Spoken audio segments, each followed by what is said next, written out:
Aujourd'hui, vous allez voir comment nettoyer le filtre à sable, qu'il soit rempli de sable ou de verre. Donc, pour ça, on a notre filtre, on a notre lave-vanne multi-voie, 5 ou 6 voies. On n'aura pas besoin de fermer les vannes d'aspiration ou de refoulement. On laisse toute l'installation comme elle est. L'élément qui va vous dire pourquoi laver le filtre à sable, c'est le manomètre. Lorsque, ici, la pression devient trop élevée. Il n'y aura pas de pression générique qu'on retrouvera sur tous les bassins, puisque cet élément dépend de la puissance de la pompe, du diamètre du filtre, des pertes en charge. On va dire qu'il y a une pression filtre propre et une pression filtre sale. Pas de pression générique pour tous les filtres.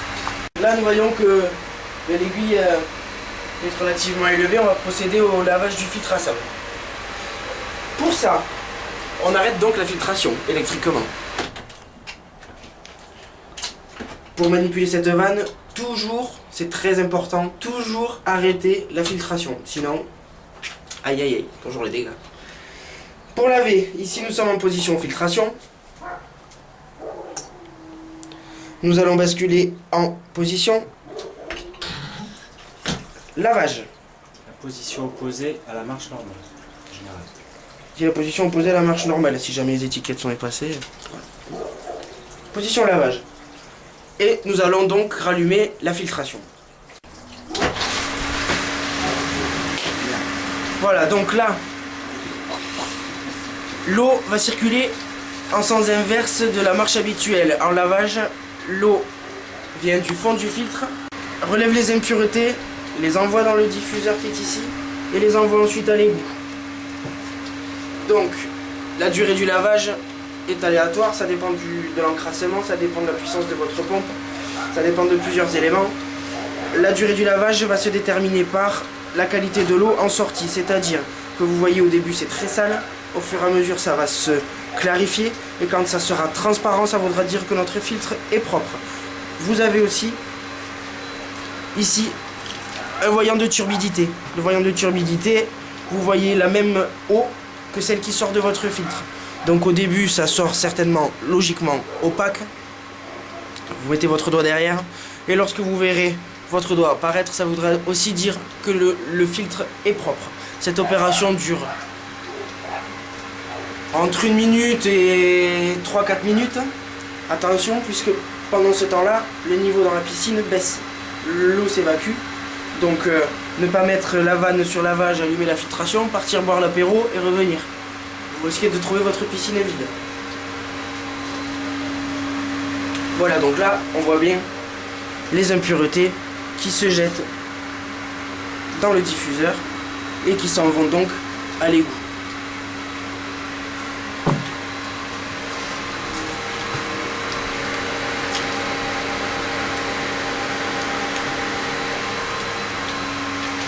Profitez de faire cette opération.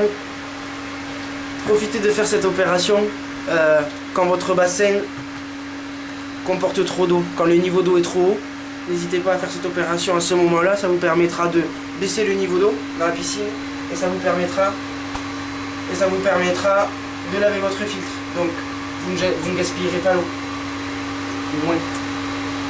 Voilà, ne cherchez pas à ne plus avoir d'impuretés qui partent, vous n'y arriverez pour ainsi dire jamais.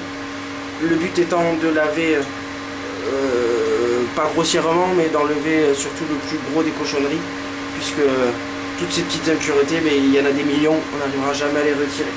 Une fois que notre filtre est propre, on arrête la filtration.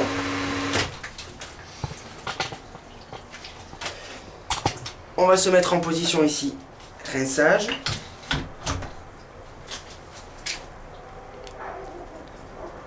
C'est comme la machine à laver. Pour vous, mesdames, lavage, rinçage, il n'y a pas d'essorage, filtration.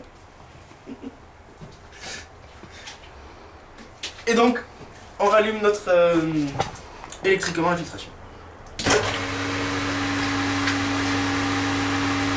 Lors du rinçage, l'eau revient donc par le diffuseur qui est en haut, donc elle reprend le même sens de circulation qu'en filtration.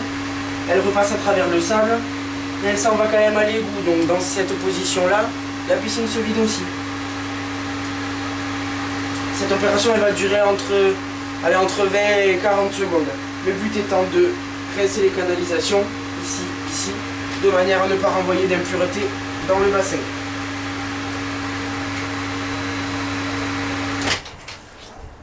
Et on arrête la filtration. Une fois que on a donc fait notre lavage et notre rinçage, pour le filtre à sable, il ne s'agit plus que de se remettre en filtration. Position normale. Position normale. Et là, la pression était donc à 1,2. Nous sommes redescendus à 1 bar. Dans notre cas, c'est normal puisque la pompe est relativement puissante, donc on a une pression qui est élevée. Vous pouvez avoir une pression se situant entre 600 grammes et 1 kg. Il se peut que votre équipement soit muni d'une vanne de fermeture à cet endroit-là, sur la sortie égout de votre filtration. Pensez, avant de faire vos lavages, vos rinçages, à ouvrir la vanne qui peut se trouver ici.